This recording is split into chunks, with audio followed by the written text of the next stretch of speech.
Dear listeners and dear friends, तो जी हाँ प्यारे मित्रों, आज हम बात करने जा रहे हैं ताजमहल के विषय में। तो ताजमहल जैसा कि आप जानते हैं एक प्रेम का नमूना है, एक प्रेम की विशाल निशानी है, जिसे राजा शाहजहां ने अपनी बेगम मुमताज़ की याद में पेश किया था। इससे को पता है आप, जब शाहजहां ने इसको सर्वप्रथम बनवाने का विचार किया तो इसे क्षिप्रा नदी के किनारे इंदौर में सोचा था। तो वहाँ खुदाई में पता चला कि यहाँ की मिट्टी जो है दीमक से परिपूर्ण है। उसके बाद वहाँ विचार त्यागा, उसके बाद इसे आगरा में यमुना नदी के किनारे बनवाया गया। तो इससे जुड़ी जानकारी एक हम और देना चाहते हैं कि इसको क्यों बनवाया।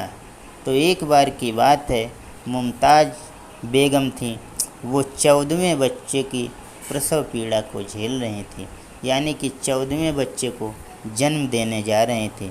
उस समय राजा शाहजहां अपनी बड़ी बेटी जहांआरा के साथ महल में शतरंज खेल रहा था। तो माँ की रोने की आवाज़ आई तो जहांआरा दौड़ती हुई गई और देखा कि माँ की स्थिति बहुत ही नाजुक है।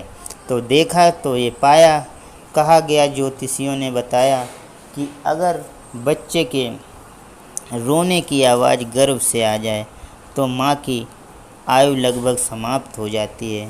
तो जब अंत समय था, मरने की ओर बढ़ रही थी, तो मुमताज़ ने शाहजहां के दोनों हाथ हाथों में ले लिए और कहा, एक बात कहूँ तो मानो। शाहजहां ने रोते हुए कहा, सारी बातें आपकी मानी जाएंगी। तो मुमताज़ ने कहा कि हमारे लिए एक ऐसी निशानी पेश करना जिसे दुनिया जन्म जन्म तक याद रखे। और उसी के लिए मुमताज़ के लिए शाहजहां ने इस ताजमहल के निर्माण के विषय में सोचा और कहा तो ये गया कि उसके बाद पीड़ा को झेलते हुए 30 घंटे का विशाल समय के बाद 17 जून 1631 ईस्वी को बुरहानपुर सुबह उसने तड़पते हुए प्राण त्याग दिए। इसीलिए शाहजहां ने इस भव्य इमारत यानी कि प्रेम की निशानी ताजमहल का निर्माण करवाया। कहा गया कि इसका निर्माण भारत के आगरा शहर में दक्षिण ओर पर यमुना नदी के किनारे हुआ, जो कि यमुना का किनारा है। समुद्र तल से इसकी 171 मीटर ऊंचाई यानी कि 561 फुट ऊंचा निर्माण 1632 से 53 तक चला। इसमें मुख्य रूप से कलाकार उस्ताद अहमद लाहौरी थे। वास्तु शैली इसमें प्रयुक्त हुई है वो मुग़ल कालीन थी। इसमें लगभग 30 लाख पर्यटक से अधिक साल में आते हैं, जो कि भारत राष्ट्र में और क्षेत्र लगता है एशिया। तो कहा जाता है इसका निर्माण है जो 1648 ईस्वी में पूर्ण हुआ, लेकिन थोड़ा बहुत काम इतिहासकारों ने बताया, बाद तक चलता रहा। इसके बाद कहा तो ये गया, ताजमहल आगरा के दक्षिण ओर बना है। तो ये ज़मीन महाराजा जय सिंह, जो जयपुर के राजा थे, उनका यहाँ पे आलीशान महल था।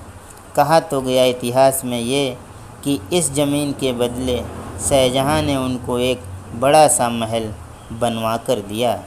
और फिर इसके बाद 50 फुट गहरी खुदाई होने के बाद इसमें साखू के बड़े बड़े दोहराब नीचे डाले गए, जिनकी बल्लियों पे ये टिका है। कहा गया कि दीमक न लगे, पानी में साखू नहीं सड़ती है और मजबूत होती है। तो इसलिए इसका जो विशाल जो आधारशिला है वो साखू के दोहराब यानी बल्लियों पे है। उसके बाद जो हुआ, उसके बाद आधारशिला बनाने में 12 साल का लंबा टाइम लगा और ये 3 एकड़ के बड़े भूभाग पे निर्मित करवाया गया। इसके बाद नदी से पानी ले आते हुए रहट प्रणाली का उपयोग किया गया। बनाने में शेष कार्य जो था गुंबदर गेट 10 साल का टाइम लगा। इसके बाद इसकी कुल लागत में कहा गया तो 3 अरब 20 करोड़ उस समय की धनराशि जाला लगी, जो वर्तमान में अरबों से भी ज़्यादा बताई जाती है।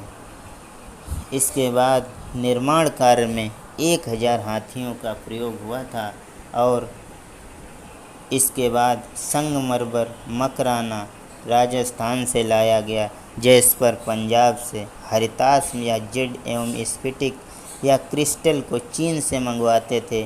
तिब्बत से फिरोजा, अफगानिस्तान से लैफिज, लजूलो, श्रीलंका के नीलम एवं अफ्रीका से इंद्रगोपिया, इन कॉर्नकोनिया लोप लाए गए थे। कुल मिलाकर 28 नवरत्नों या प्रमुख बहुमूल्य पत्थरों से इसका निर्माण हुआ। इसमें लगभग 20,000 लोग कार्यरत थे। बुखारा से शिल्पकार, सीरिया और मीरिया से सुलेखनकर्ता, दक्षिण से पच्चीकारी के कारीगर, इसमें पत्थर तराशने वाले बलूचिस्तान के 27 कारीगर सम्मिलित थे, जो निर्माण में अपना महत्वपूर्ण स्थान रखते थे। मुख्य गुंबद इस्माइल खां, पर्यवेक्षक वास्तुकार बेनारस, फारस, ईरान से पुरु को नियुक्त किया गया था। करजन खां लाहौर को संपूर्ण कलश निर्मित के लिए रखा गया। चिरंजी लाल दिल्ली को शिल्पकारी के लिए लाया गया था। इसके बाद अनामत खां जो थे, ईरान को मुख्य सुलेखनकर्ता के रूप में मोहम्मद हनीफ खां, जो मिस्त्रियों का पर्यवेक्षक था। ताजमहल के पूरा होने के बाद शाहजहां को उसके पुत्र जो औरंगजेब था, जिसके इतिहास में बहुत ही क्रूरतम रूप दिखाया गया है, उसने इतनी वेदना भरे शाहजहां के ऊपर जुर्म ढाते हुए उन्हें जेल खाने में यानी कि आगरा किले में नज़रबंद कर दिया। इसके बाद उन्होंने कि अपनी बेगम की याददाश्त को झेलते हुए लगभग अंधे से हो गए थे।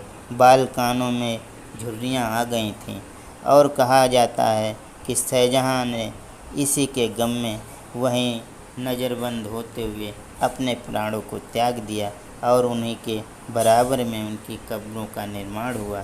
कहा जाता है आगरा के ताज का रंग सुबह कुछ और, जैसे जैसे सूर्य ढलता है वैसे वैसे बदलता चला जाता है। तो ऐसी प्रेम की निशानी को सुनना या देखना बिल्कुल न भूलें और लास्ट में अगर अच्छी लगे तो शेयर और चैनल को सब्सक्राइब ज़रूर कर लेना। धन्य है शाहजहां जो ऐसे निर्माण करता।